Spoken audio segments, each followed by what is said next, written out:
ध्वनि से गुंजा दो इस हॉल को, आज की खुशियों के सूत्रधार आप लोग। आज हमारे बीच श्रीमती संगीता राघव जी, बाबा अध्यक्ष एसपीसी बीएसएफ इंदौर का सभी सीमा संगठनियों की ओर से हार्दिक स्वागत करती हूँ। वैसे तो अतिथि देवो भव, कहती भारत की धरा स्वागत करके आपका निभा रही हूँ परंपरा। आज हमारे बीच Shrimati doctor Manisha Gaur, international motivational speaker, LNT master trainer Indore का बहुत बहुत स्वागत करती हूँ। अब मैं डॉक्टर मनीषा गौर मैडम से अनुरोध करती हूँ कि आज वे woman empowerment break the bias theme पर हमें ज्ञान प्रदान करें। तालियां जोरदार।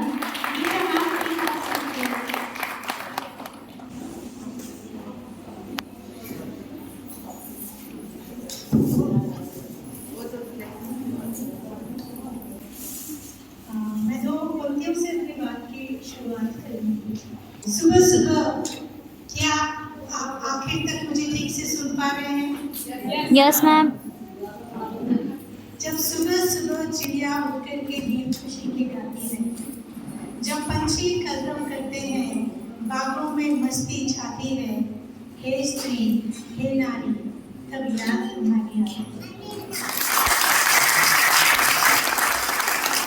जब घर में मंगल कारज हो, सब सारज हो, तीनों मंजिल का बंगला हो, बाकी साधन सब सारे हो, किंतु कहने की खनखन गायब हो, पायल की रुझुक गायब हो, हे स्त्री तब याद तुम्हारी आती।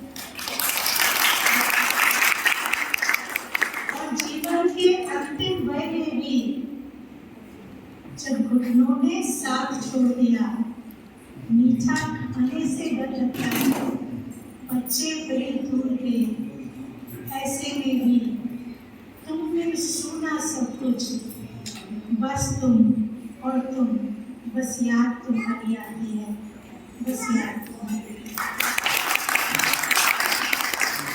तो पहले तो जो हम बायस की बात करने वाले हैं, सबसे बड़ा बायस हमारे दिमाग में जो है कि क्या हम नंबर 1 है या नंबर 2 है, ये निकाल दें।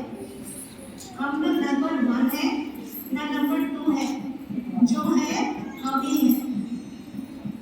हमसे ये दुनिया शुरू होती है और हम पे ये दुनिया खत्म होती है। तो ये कहीं कोई झगड़ा है ही नहीं कि लड़कियां नंबर 2 पे होती है या नंबर 3 पे होती है या हमको नंबर 1 पे लाना है। हमारे साथ ये झगड़ा है ही नहीं। ये क्रिएट किया जाता है और क्रिएट करने के दौरान फिर ये साबित किया जाता है किसी न किसी तरीके से कि देखो ये नहीं कर पाई तो पीछे हो गई, वो नहीं कर पाई तो पीछे हो गई। हमको ये बताया जाता है कि कुछ महिलाएं हैं जो नौकरी कर लेती हैं, बिजनेस कर लेती हैं, बड़ा मकान बना लेती हैं, लेकिन वो माँ जो जिंदगी भर घर से बाहर नहीं निकलती, लेकिन अपने लड़के को इंजीनियर बना देती है, बेटी को डॉक्टर बना देती है, पति को जिंदगी भर घर में कुछ देखे बिना उसका पूरा घर संभाल लेती है, उसके माता पिता संभाल लेती है, उसके रिश्ते सारे संभाल लेती है। उससे बड़ा ओहदा किसी का नहीं होता और उसी को सबसे पीछे माना जाता है। ये कहा जाता है कि तुम अगर घर में रहोगी तो तुम पीछे हो और तुम बाहर निकलोगी तो तुम आगे हो। ये दूसरा बायस है कि यदि मैं आपको एक छोटी सी सच्ची घटना बताती हूँ जो मैंने खुद देखी है। I was in 4th class. हम लोग नए घर में आए थे और हमारे घर के पास में एक फैमिली रहती थी जो बहुत पुराने विचारों की फैमिली थी, ट्रेडिशनल फैमिली, सास बहू दोनों सीधा पल्ला घूंघट और सब लेती थी। लेकिन हम कहते हैं ना, पढ़ने लिखने से ही सब कुछ होता है, सीखने की कोई कोई उम्र नहीं होती और सीखने के लिए स्कूल जाना जरूरी नहीं है। सास बहू की इतनी शानदार ट्यूनिंग कि घर में जो भी पैसा बेटा कमा के लाता था वो उन दोनों के पास होता था, उसको सिर्फ 2 रुपए मिलते थे रोज मांग कर। और यदि किसी शाम को वो ड्रिंक करके आ जाता था, शराब पी के आ जाता था, तो सास बहू से कहती थी कि वहां जाके दरवाजे के आगे जो ओटला है वहां जाके खड़ी हो जा और जरूरत पड़े तो सड़क के कोने तक चली जाना और 1 घंटे तक चिल्लाना कि मैं मेरे मायके वालों को बुलाती हूँ और सबको बुलाऊंगी और सबको बताऊंगी मेरे को इस घर में रहना नहीं, अभी इसमें से आधा हिस्सा तो लेके जाओ। और वो सास पीछे से कोने से देखती रहती। बेटा कहता भी था कि देख इसको कितने तमाशे कर रही है सड़क पे, तू जा फिर भी नहीं जाती। और 1 घंटे बाद वो आ जाती थी वापस। अगले 1 महीने तक उसकी हिम्मत नहीं होती थी शराब पीने की। ये तो हमको किसी की मदद की जरूरत नहीं है, हमारी आपसी ट्यूनिंग अच्छी होनी चाहिए। और यदि एक घर में 2 महिलाएं हैं, कोई एक महिला परेशान हो रही है तो सीधी सी बात है हमारी ट्यूनिंग अच्छी नहीं है। उनमें से कोई एक मानती है कि मैं सुपीरियर हूँ और दूसरे को इंफीरियर करने के लिए ये सब होता है, वरना हम नहीं चाहे किसी पुरुष की मजाल नहीं कि हमें पुरुष। तो मैं हमेशा बहुत सारे ऐसे केसेस पे काम करती हूँ जहाँ सास बहू के बीच में क्लेश होता है, देवरानी जेठानी के बीच में क्लेश होता है, लड़कियों की वर्किंग वुमेन्स की आपसी जेलसी होती है। साथियों, कंपटीशन हमेशा अच्छी होती है और अच्छी कंपटीशन करोगे तो आगे निकलोगे। और आपस में देखिए, मुझे फर्स्ट आना है ये एक अच्छा सोच है, लेकिन मुझे कनिका से आगे जाना है ये गलत सोच है।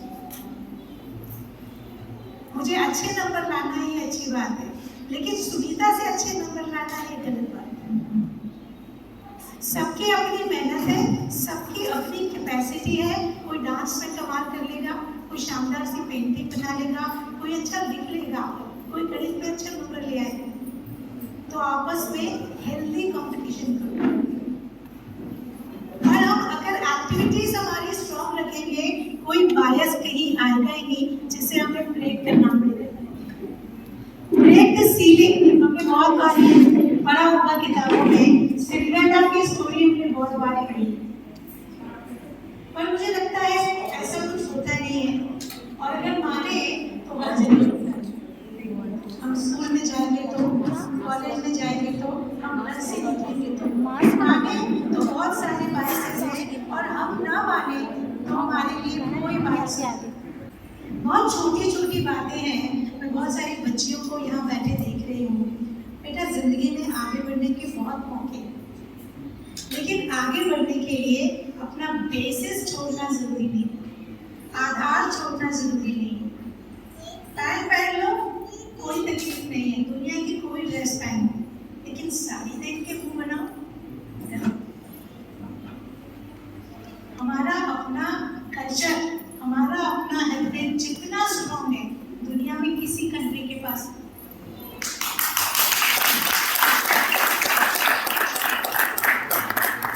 तो मैं जब देखती हूँ बड़े बड़े प्रोग्राम्स में जाती हूँ और मैं देखती हूँ कि बच्चियाँ मॉडर्न ड्रेस पहनती हैं, बिल्कुल पहनना चाहिए। दुनिया के सारे पहनावे पहनो, लेकिन इसलिए नहीं कि हमारा पहनावा कहीं किसी से नीचे है। दुनिया की सारी एजुकेशन लो, लेकिन इसलिए नहीं कि हमारा एजुकेशन किसी से नीचे है। दुनिया में सब कुछ सीखो, लेकिन इसलिए नहीं कि मेरे देश के पास कुछ नहीं। हम आज भी उस स्थिति में हैं कि पूरी दुनिया को ज्ञान बांट सके, और आज भी हमारे पास हमारा इरादा है कि कोई हमारे आगे नहीं। तो बच्चियों, कभी भी आपस में जब भी कंपटीशन करो, एक दूसरे से मत करो। दुनिया में आगे बढ़ना है, अच्छी बात है, और आप बिल्कुल बढ़ते जाओ। और दूसरी बात, जब हम किसी बात को लेके थोड़ा सा घमंड कर लेते तो सुनिएगा ध्यान से कि घर से निकले तो कुछ अरमान थे, घर से निकले तो कुछ अरमान थे।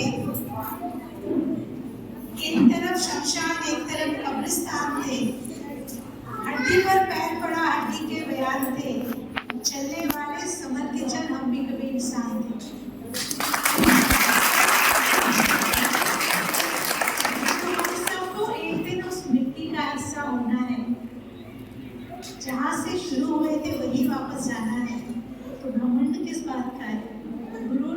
आता है। और घमंड तब आता है जब शिक्षा अधूरी होती है, जब बहुत ज़्यादा शिक्षा हमें मिल जाती है, जब हम सच में शिक्षित हो जाते हैं, उस दिन हम विनम्र हो जाते हैं, उस दिन हम हल्के हो जाते हैं, उस दिन हम बड़े छोटे के आगे निकल जाते हैं। कोई बहुत बड़ा हो सकता है, लेकिन किसी के बड़े होने से मैं छोटी कैसे हो जाती हूँ? मेरा अपना रुतबा है, मेरा अपना एजुकेशन है। तो जब आप किसी से कम्पीट नहीं करते तो आप दुखी भी नहीं होते। आपका कंपटीशन रोज आपसे है कि आज पूरा दिन निकाला, क्या मैंने कल से आज कुछ अच्छा सीखा, यदि नहीं तो मैं अपने से पीछे हो गई। तो कंपटीशन हमेशा खुद से करिए और खुद से एक नंबर आगे बढ़िए। एक छोटी सी कहानी मैं सुनाती हूँ आपको, उससे आपको बहुत सारी चीजें समझ में आएंगी। एक राजा था और उसको बोलते थे चौपट राजा। चौपट राजा की कहानी आप सबने सुनी होगी। अभी जो चौपट राजा थे, इनके राज्य में नियम था, किसी ने जिस चीज का नुकसान किया होगा उसको वही वापस करनी होगी। यदि किसी ने बाल्टी तोड़ दी तो दूसरी बाल्टी रख दी, यदि किसी ने दीवार तोड़ दी तो दीवार बना के दी, यदि किसी ने हाथ तोड़ा तो हाथ उसका भी तोड़ा जाए। तो उसी राज्य में एक चोर रहता था। चोर का काम तो चोरी करना। तो वो चोरी करने गया एक रात को, वो गया जुलाहे के घर में।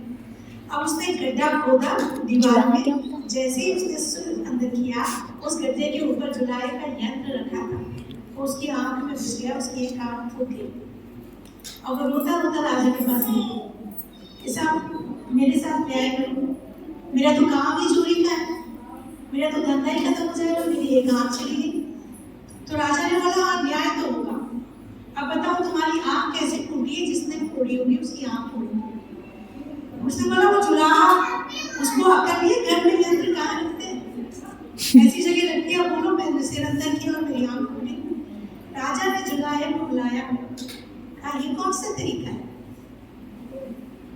जुलाहे ने कहा साहब आपका न्याय है, मेरी आंख फोड़ना हो तो फोड़ दो, लेकिन मैं जो भी काम करता हूँ उससे पूरे आपके राज्य में चीजें बांटता हूँ, कुछ नहीं मिलेगा लोगों को, आप मेरी आंखों तो मैं कुछ नहीं कर पाऊंगा।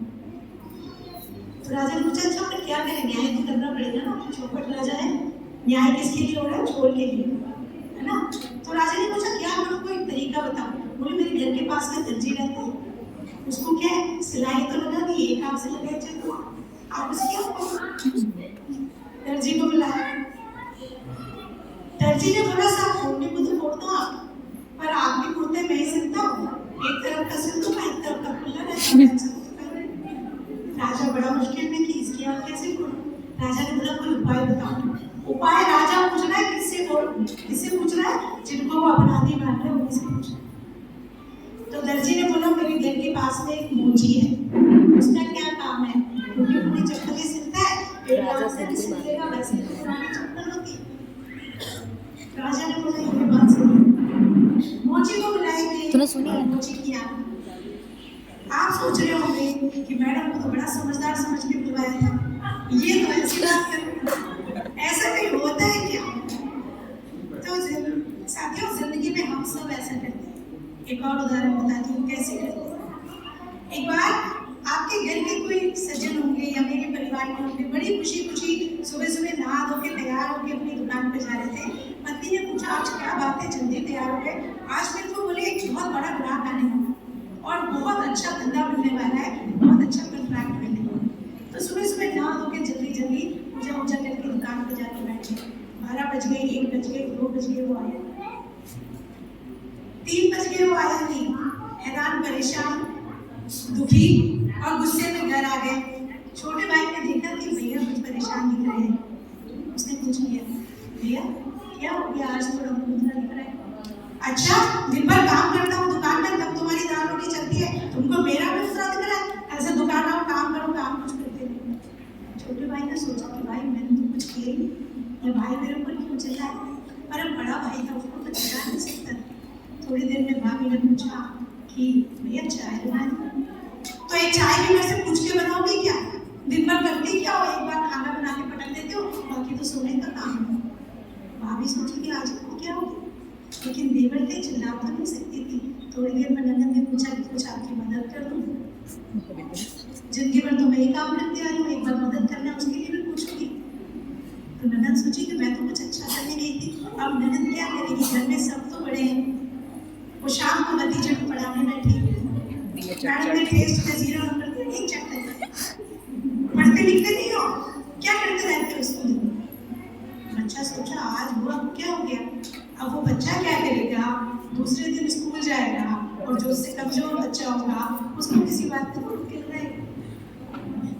तो क्या हुआ, वो जो बात उस व्यापारी से चली थी जिनको कोई कॉन्ट्रैक्ट नहीं मिला, उसका असर कहाँ तक हुआ? तो एक हम कहेंगे चौपट राजा के दिमाग से जो शुरू हुआ था, उसका असर कहाँ कहाँ तक हुआ? वो एक ऐसा बच्चा पिट गया जिसका किसी से कोई लेना नहीं। और ये हम सब हमारी जिंदगी में करते हैं, किसी के बारे में कुछ कहा, हमने किसी और को कहा, किसी और ने किसी और को कहा, और बात घूम के पता नहीं कहा। तो पहला सबक ये कि किसी के बारे में भी गॉसिप करो, किसी के बारे में गॉसिप, बुरा बोलो ही मत। हमारा हक हमारे कर्मों पे है, हम अच्छा करेंगे, एक बहुत ही अच्छा सेंटेंस से आप उसको गठान बांधो, जो आप दोगे वो वापस आएगा, जो आपके पास से जाता है वो लौट के आता है।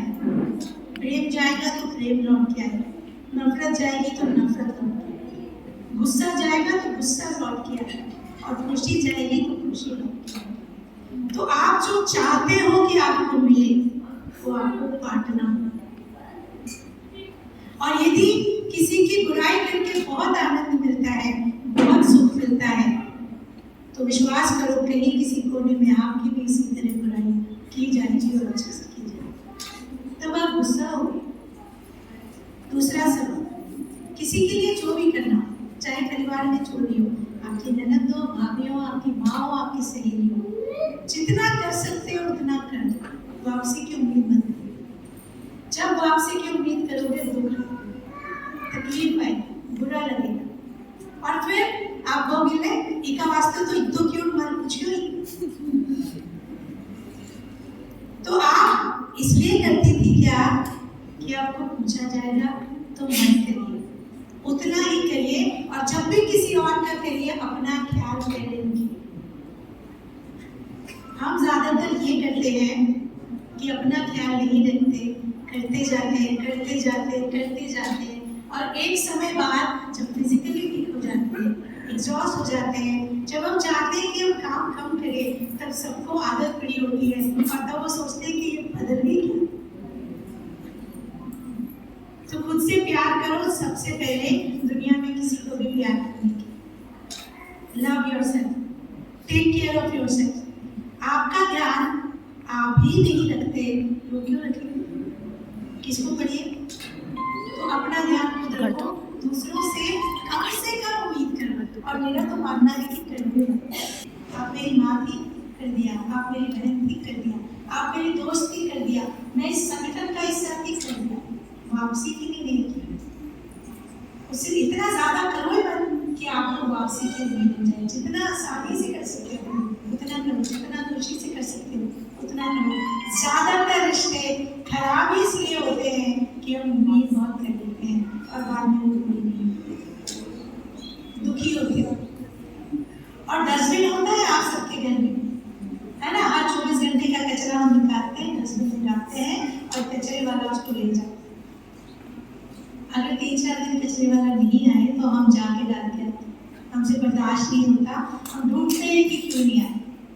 तो 24 घंटे का कचरा घर में बर्दाश्त नहीं होता, लेकिन न जाने कितने साल पुराना फेमिनिस्ट यहाँ रखते हो।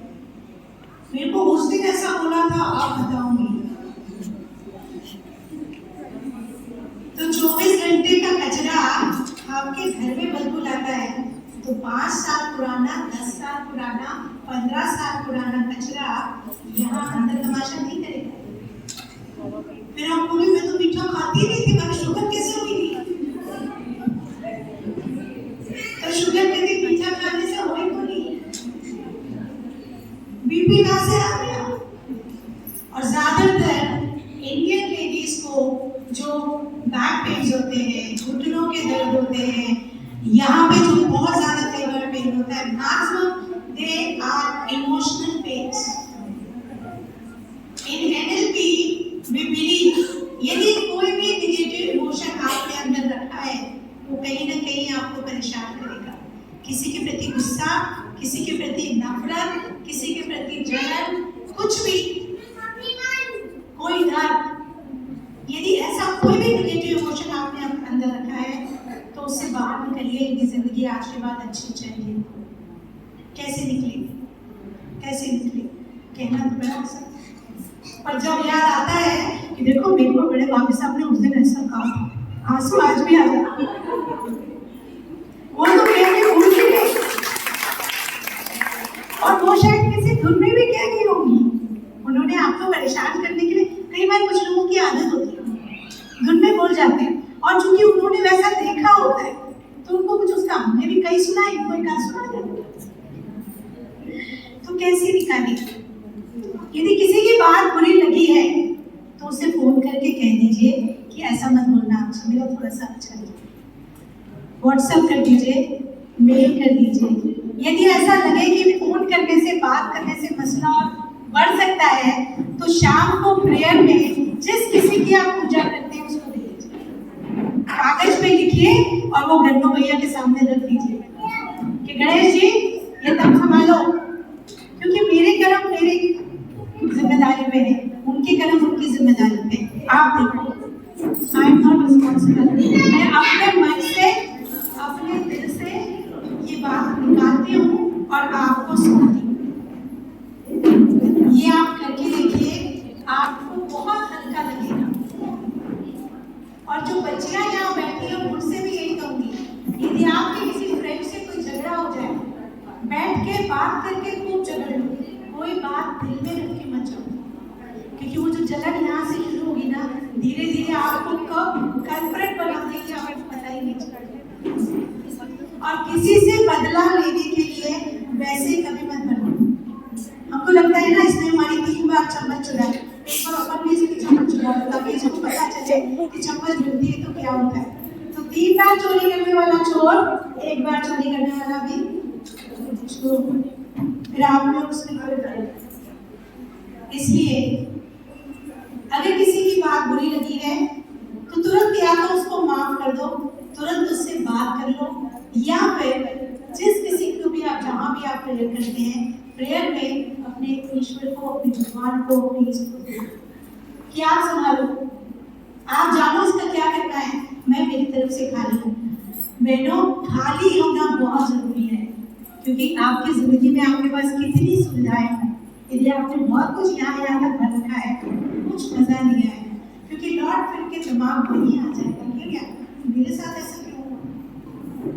और हमको ऐसा लगता है कि सारी तकलीफें हमको ही है, ऐसा नहीं है।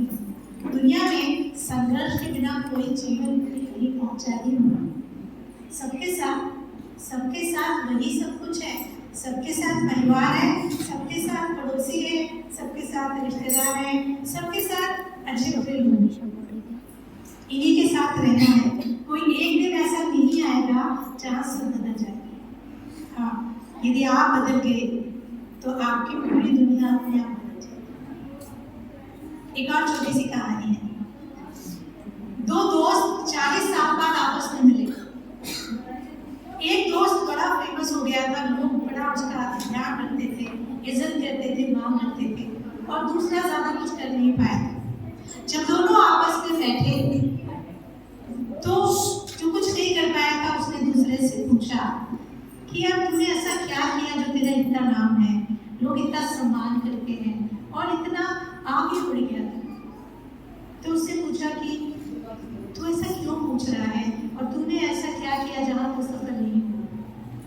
तो दूसरे ने कहा, मैं जब कॉलेज से निकला था तो मैं बड़े जोश में था कि मैं दुनिया बदल दूंगा, और मैंने दुनिया को बदलने के लिए बहुत सारे काम किए। लेकिन 5 साल तक काम करने के बाद मुझे समझ में आया कि मेरे इतने प्रयासों के बाद तो दुनिया में कोई तो बदला ही नहीं। फिर मैंने सोचा चलो अपना शहर बदल लेता हूँ। मैंने पूरे शहर में बहुत सारे लोगों को अवेयरनेस किया, और 5 साल मेहनत करने के बाद मुझे समझ में आया कि शहर में कोई बदला ही नहीं। फिर मैंने सोचा कि चलो रिश्तेदारों को बदलते हैं। मैंने रिश्तेदारों को इकट्ठा करना शुरू किया, उनको समझाना शुरू किया, और 5 साल बाद मुझे लगा कि मेहनत व्यर्थ जाएगी। तो फिर अब मैं अपने ऊपर ध्यान दिया और अब मैं अपने लिए कुछ करने का सोच रहा हूँ। लेकिन तूने ऐसा क्या किया? दूसरे ने कहा, मैंने सबसे पहले खुद से शुरुआत की, एक लिस्ट बनाई कि ऐसा क्या क्या है जो मुझे सीखना है, क्या क्या है जो मुझे बदलना है, और पहले 5 साल मैंने खुद पे मेहनत की। जब मैंने खुद पे मेहनत की, मैं अपनी जिंदगी की लड़ाइयाँ जीतने लग गया, आसपास सम्मान मिलने लग गया, मेरे परिवार के लोग और मेरे रिश्तेदार मेरा अनुसरण करने लगे, मुझसे पूछने लग गए कि वो क्या करे और क्या ना करे। और जब मेरे रिश्तेदारों की भी जिंदगी में परिवर्तन आने लगा, तो वो अपने दोस्तों को और दूसरी संस्थाओं को बताने लगे, तो संस्थाओं ने मुझे बुलाना शुरू किया और मैंने उनके साथ काम करना शुरू किया। और जब वो संस्थाएं अपने लोगों को बदलने लगी, तो मेरा नाम और ज़्यादा फैलता गया, और उसके बाद आज मुझे पूरे देश में से। तो साथियों, जब तक खुद की गलतियाँ नहीं देखोगे, जब भी हम कहते हैं कि ये खराब है, इसकी आदत खराब है, ये बुरी है, तो ये एक उंगली बाहर होती है, लेकिन ये 3 उंगलियां हमारी तरफ होती है। और यदि आप खुद को बदलने में लग जाओगे, तो भी जब इस दुनिया से जा रहे होंगे ना, तब सोचोगे एक ही आदत और बच गई थी, ये भी बदल गई थी तो अच्छा। तो खुद का जब ध्यान रखने लग जाओगे ना, तो मौका ही नहीं मिलेगा किसी दूसरे के लिए गॉसिप करने का, बुराई करने का, उसकी गलतियां देखने का, क्योंकि बहुत काम है खुद पे करने की। क्या मेरी बात थोड़ी थोड़ी समझ में आ गई? एक छोटी सी कहानी और उसके बाद मैं चाहूंगी कि यदि आपके कुछ सवाल हो तो मैं सवालों पे बात करूं, ताकि यदि आपके ज़िंदगी के किसी एक सवाल का मैं सही जवाब दे पाऊं और आपकी ज़िंदगी में कुछ बदल जाए, तो ये जो समय मैंने आपको दिया, जो आपने मुझे दिया, ये दोनों सफल हो जाएगा। वरना भाषण तो हम सब रोज सुनते हैं और बहुत सारे सुनते हैं। ठीक है, तो क्या आप मेरे सवाल पूछेंगी या मैं कोई कहानी सुनाऊं? यदि आपके सवाल है तो पहले सवालों पे बात कर लेते हैं, और उसके बाद फिर मैं कहानी अच्छी सुनाऊंगी और हम इस चीज को खत्म करेंगे। किसी का कोई भी सवाल हो, इतनी सारी बच्चियां, कुछ भी।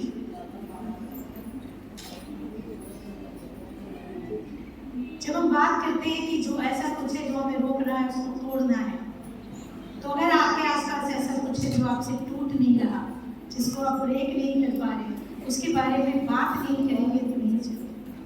तो जब मौका मिले बोलना जरूर चाहिए, क्योंकि हो सकता है जब कभी आप बोलना चाहो तो आपको मौका ही ना मिले। तो आज मौका है कि कोई कुछ भी कहना चाहता है, आप अपने बारे में नहीं, आपको आपकी कोई सहेली हो जिसके बारे में कुछ कहना चाहते हो, या जनरल कोई बात करना चाहते हो, अगले 2 मिनट इंतजार करूंगी। अगर किसी को कुछ बोलना है तो हाथ उठाइए और बोलिए। आपके कोई सवाल हो बच्चों, आप बात कर सकते हो। मैं यहाँ आपसे बात करनी है, आपके काम की बात करनी है, कुछ भी। कितनी बच्चियां ऐसी हैं जिनको डॉक्टर बनना है? किसी को नहीं बनना। कितनी बच्चियां ऐसी हैं जिनको मिलिट्री में जाना है? 1, 2। कितनी ऐसी है जिनको टीचर बनना है? कितनी ऐसी है जिनको बिजनेस करना है?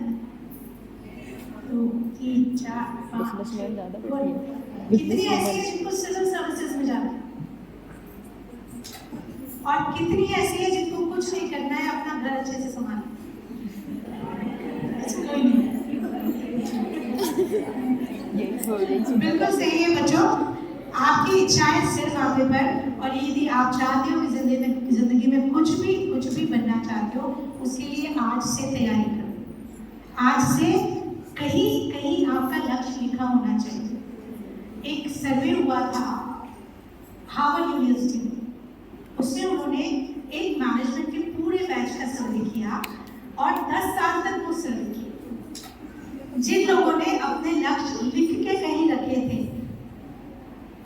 वो अलग थे, जिन्होंने कहीं लिखे नहीं थे पर उनके कुछ लक्ष्य थे, और कुछ ऐसे थे जिनको जो मिल जाए वो सही, वैसे वाले लोग थे।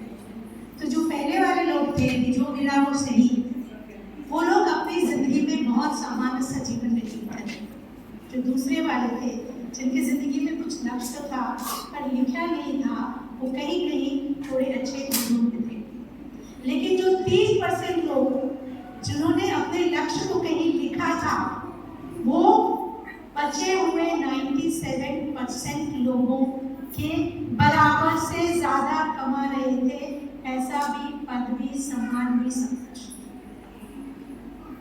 तो यदि आप में से कोई अपनी कोई आदत बदलना चाहता है, ऐसा होता है ना, 7 बजे उठते हैं और सोचते हैं कि 6 बजे उठूंगी तो कमाल होगा, पर ऐसे 5 महीने निकल जाते हैं, 6 महीने निकल जाते हैं, कुछ नहीं होता, है ना। कल से बिल्कुल मैं योग शुरू करूंगी और 6 महीने बाद आप पूछो तो मेरी बीवी अभी करूंगी, आप करूंगी, बड़ा वापस आपके डिलीवरी होने वाली थी ना, तो भी हो गया कम ना। फिर मेरे ससुराल में एक शादी होने वाली है, वो शादी हो जाए नहीं करा, वो मिंकू की एमबीबीएस पूरी हो जाए फिर करा, ये हो जाए फिर करूंगी। हम हमेशा अपनी कल कभी नहीं आता। ये जो कल शब्द है, इसने जितने लोगों की जिंदगी खराब की है उतना किसी और ने। तो जो आप आज तय करके शुरू कर दोगे वही सच है। तो आप सोचोगे एक हफ्ते बाद करूंगी, 10 दिन बाद करूंगी, 2 महीने बाद करूंगी, संभव नहीं, कल आता ही नहीं किसी की जिंदगी में। और आपके जिंदगी में नहीं आए, बहुत सारी ऐसी बातें होंगी जो आपको अभी याद आ रही होगी, या मैंने सोचा था कि ऐसा करूंगी, और मजे की बात यह है कि जो सोचते हैं वो हम करते हैं और वो हम कर सकते हैं। मैं एक एनएलपी ट्रेनर हूँ, आप बताते हो एनएलपी क्या है और क्या कहता है, neuro linguistic programming, how to program your brain for whatever you want in your life. सीधी सी भाषा में समझाओ तो जो आप सोचते हो वो आप बन जाते हो। अगर आप सोचते हो कि मैं जिंदगी में ये काम कभी नहीं कर पाऊंगी, तो आप कभी नहीं कर पाओगे। और यदि आप सोचते हो कि मैं ये काम कर लूंगी, तो आप कर पाओगे। तो जो आपको करना है वो आप सोचिए। तो जो आप सोचते हो वो आप हो जाते हो। तो यदि जो आप होना चाहते हो उसके बारे में सोचोगे, एक्शन प्लान करोगे, तो आप वो कर लोगे।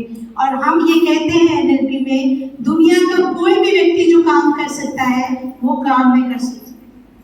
सबके पास एक जैसी योग्यता है, सबके पास एक जैसा दिमाग है, पर ये आपको तय करना है कि आपका दिमाग आपके लिए कितना काम करे।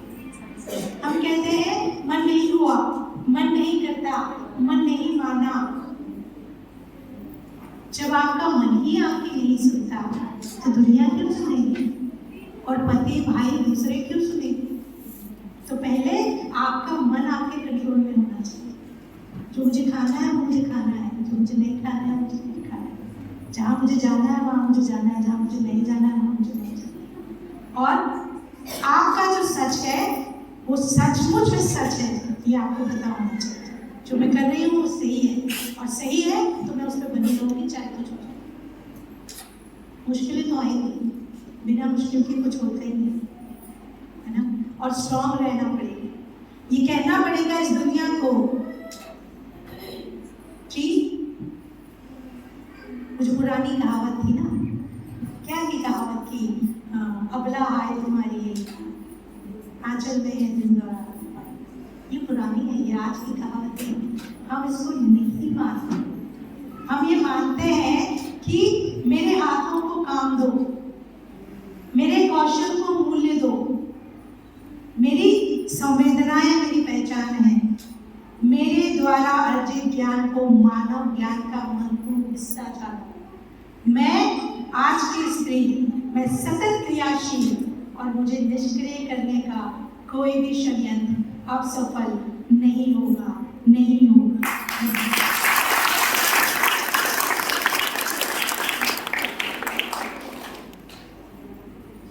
बहनों, बहुत ही अच्छा लगा और धन्यवाद कि आप लोगों ने मुझे मौका दिया सबसे बात करने का। आप जब भी चाहें, मैं पूरे देश में भी और पूरे विश्व में भी बोलने के लिए जाती हूँ। आप कहेंगे कि मेरा इतना काम क्या है, तो I think I want to speak. तो कभी भी आपको मेरी ज़रूरत हो, कहीं भी, अगर मैं इंदौर में हूँ और अगर मैं अवेलेबल हूँ तो आप मुझे वक्त से बुला सकते हैं, किसी भी बात की। और मेरा ये मानना है, यदि यहाँ जो भी आप ऑर्गेनाइज करते हैं, अगर किसी के ऐसे सवाल हैं जो वो यहाँ नहीं पूछ पाई है, यदि आप में से बच्चों में से किसी के, तो आप मुझे वो सवाल पहुँचा सकते हैं, मैं उसका जवाब जरूर दूंगी। बहुत सारे मेरे महिलाओं को लेके यूट्यूब वीडियोस हैं, फेसबुक पे मैं लाइव करती रहती हूँ, आप लोग उसको ज्वाइन करें, क्योंकि हम हमारी बात नहीं रखेंगे तो जो बात इधर उधर से आती है कि अभी भी महिलाओं के लिए बहुत सारे वाइसेस हैं, और बिल्कुल है। हम यहाँ शहर में बैठे हैं तो शहर में भी आप देखेंगे 5, 10, 20%, मैक्सिमम 20% महिलाएं हैं जिनको सुविधाएं हैं, जिनको मौके हैं, जिनको अवसर मिले। बाकी अभी कहीं ना कहीं किसी न किसी के कंट्रोल। तो यदि हम नहीं बोलेंगे तो हम उनको उनका कंट्रोल नहीं दिला पाएंगे। तो हमें बोलना पड़ेगा, हमें आपस में एक दूसरे के हक के लिए लड़ना पड़ेगा, बिना ये माने कि कौन छोटा है कौन बड़ा, क्योंकि दो ही जातियां हैं दुनिया में, एक स्त्री और एक पुरुष, और दोनों कंपैटिबल हैं, कॉम्पिटिटिव नहीं। ये बात भी हम ध्यान रखें। जब महिला सशक्तिकरण की बात आती है तो हम कहते हैं हमें लड़कों से आगे जाना है, हमें उससे आगे जाना है, हमें किसी से आगे नहीं जाना, हम पहले से ही आगे। जब ईश्वर ने यह तय किया कि दुनिया को आगे बढ़ाने के लिए आपको मौका दिया जाएगा, लड़कों को नहीं दिया जाएगा, तो उसने ये तय कर दिया कि आप इसमें आए, तो आपको पहले ही 1 नंबर ज्यादा ईश्वर ने दे दिया है, तो आपको यहाँ उसके लिए कम्पीट नहीं करना। जब भी हस्बैंड और वाइफ कम्पीट करेंगे परिवार को लेकर, वो कॉम्प्लीमेंट्री है। हाँ, ये बात सच है कि गलत बात नहीं सहनी है, लेकिन हर एक बात को हम ये मानते हैं एनएलपी में, यदि बात कहने का तरीका सही हो तो हर बात मानी जाती है।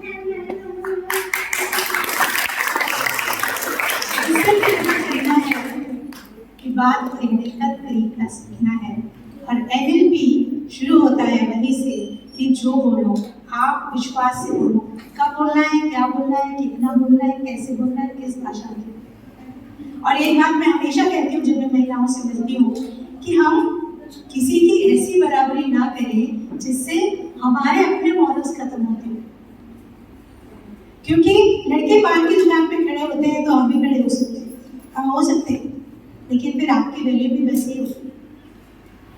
तो ऐसे बहुत सारे काम हैं जो हमारी गरिमा को शोभा नहीं देते। तो हम कितने भी आगे बढ़ जाए, हमको अपनी गरिमा बना के रखनी चाहिए, क्योंकि हमें उसका ध्यान रखना है जिसने आपको 1 नंबर ज्यादा।